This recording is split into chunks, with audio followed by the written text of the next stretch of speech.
समस्त को साधारण नमस्ते। आर्यन योगालय तरफ आपण समस्त सुस्वास्थ्य कामना नहीं कि आम आज आप समस्त को किछिटा सचेतनतार वार्ता देवाई आसतु जानिबा वर्तमान परिस्थिति रे आम शरीर को तथा मन को केमिति सुस्थ एवं निरामय तथा शांत रखिबारे सहायक हो पारिबा। समस्त को जना जे सकारात्मक दृष्टिकोण बा पॉजिटिव एटीट्यूडटा आम जीवनी शक्ति को अधिक मात्रा वृद्धि करिଥାଏ। जीवनी शक्ति जो मान भितर अधिक मात्रा थाए से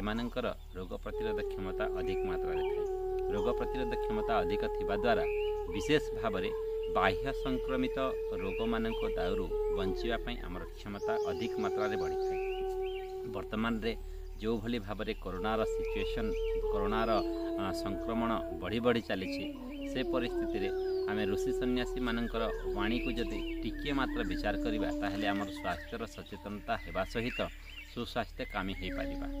यथा विशेष भाव में योग दर्शन प्रणीता ऋषि पतंजलिंकर शौच नियम माध्यम जो शौच प्रक्रिया अच्छी अर्थात शुद्धता बा साफ सफाई अथवा आम संपूर्ण शरीर को स्वच्छ रखिबार जो प्रक्रिया विधि विधान कहिसेंती से प्रक्रिया को जदि आम अवलंबन करवा निहाती भाव में बाह्य संक्रमण ऊणा अधिक आम बंची पारिबा। विशेष भाव में षटकर्मर जो प्रक्रिया अच्छी जलनीति सूत्र नीति एवं तत्सहित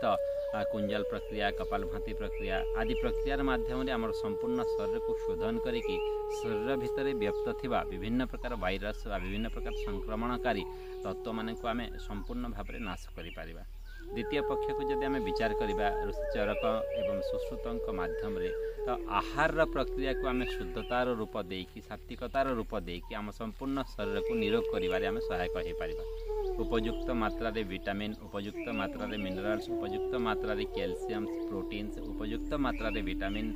सहित विशेष भाव में जीवनी शक्ति को वृद्धि करुवा खाद्य पदार्थ को आम ग्रहण करके आम संपूर्ण शरीर को निरोग करिबारे आम सहायक हो पारिबा। तत्सहित ऋषि सन्यासी मानकर बा आम पूर्वज मानकर अनुप्राणित विशेष भाव में योग प्राणायाम ध्यान एवं उपासना आदि ईश्वर भक्ति आदि प्रक्रियार माध्यम आम जीवनी शक्ति को वृद्धि करने सहित आम मानसिक भाव में सकारात्मक दृष्टिकोण नहीं कि विभिन्न प्रकार रोग सहित आम संघर्ष करके निजे सुस्थ रही पारिबा एवं आनंद रे रही पारिबा शांति रे रही पारिबा। योगर माध्यम जदि आम विचार करवा तो विभिन्न प्रकार योगासन वर्तमान सिचुएसन बहुत उपयोगी अटे जहाँकि आम संपूर्ण शरीर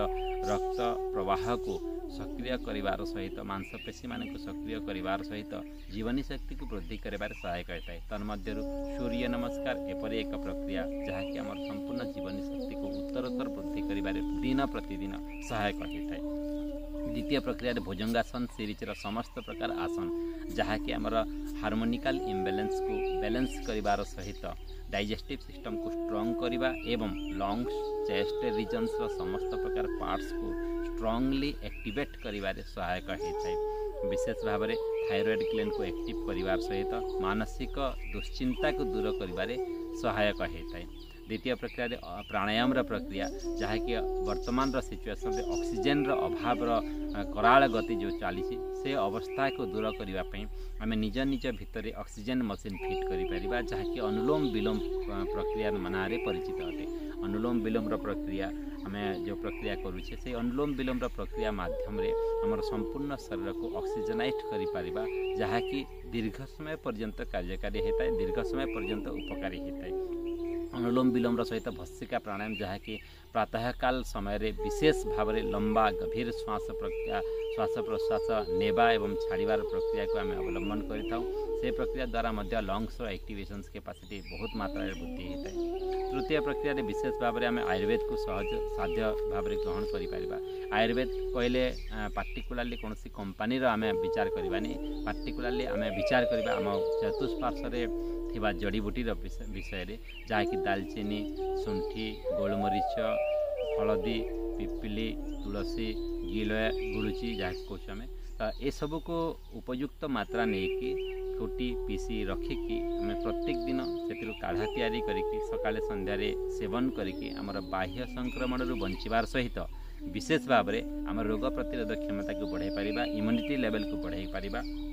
और इम्यूनिटी लेवल बढ़ेबार सहित लंग्स रे हेउतबा निमोनिया बा इन्फेक्शंस आदि को कंट्रोल करिवार सहित आम विभिन्न प्रकार काश श्वास कफ सर्दी जनित रोग एवं ज्वर आदि रु वंचित हो पार